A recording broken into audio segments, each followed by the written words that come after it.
আচ্ছা ইমানত তাই খুৱাব পাৰিব জানো আপোনালোকে পিঠা দিছে যদি মোক খুৱাওক মোক চেনি দিব হাতে কি খবৰ এখন কাগজ মই চাই ল'ম আপোনালোকৰ ঘৰ বাকী ভালে থাকক চব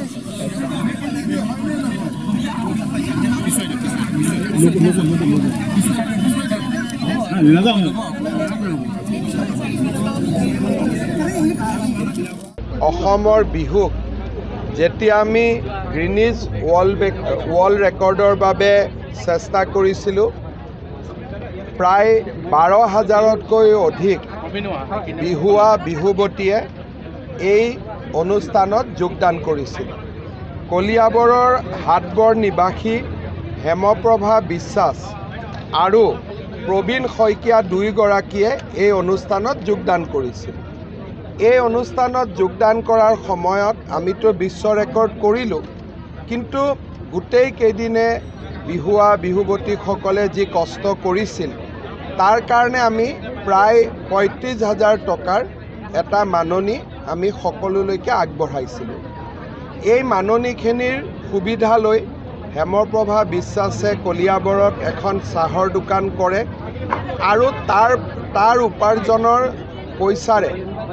নিজেও ডিগ্ৰীত কলেজত এডমিশ্যন লৈ কলিয়াবৰ কলেজত পঢ়ি আছে সংবাদ মাধ্যমতো এই বিষয়ে বাতৰি ওলাইছিলে আজি মই হেমপ্ৰভা বিশ্বাসৰ হোটেলত কেশৱ মহন্ত ডাঙৰীয়া আৰু মই একাপ চাহ খালোঁ ঠিক তেনেধৰণে আমাৰ প্ৰবীণ শইকীয়া তেখেতে গোপালক হয় আগতে তেওঁ 2টা গৰু আছিলে গিনিজ ৱৰ্ল্ড ৰেকৰ্ডৰ টকা দি তেওঁ 3 নম্বৰ গৰুটো কিনিলে কেইদিনমান আগতে বানপানীৰ সাহায্য বা ক্ষতিগ্ৰস্ত হোৱাৰ কাৰণে চৰকাৰে যি সাহায্য আগবঢ়ায় তাৰ পৰা তেওঁ 4 নম্বৰ গৰুটো কিনিলে গাইজনীও কিনিলে এতিয়া ভাল গাখীৰৰ উৎপাদন হৈছে দৈ বনাইছে মই তেওঁকো চাব আহিছিলোঁ মোক দৈ এটাও উপহাৰ দিলে মই দুয়োগৰাকী হেমপ্ৰভা আৰু প্ৰবীণ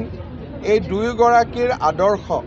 আমাৰ যাতে অসমৰ যুৱক যুৱতীসকলে লয় তাৰ বাবে মই আহ্বান জনাম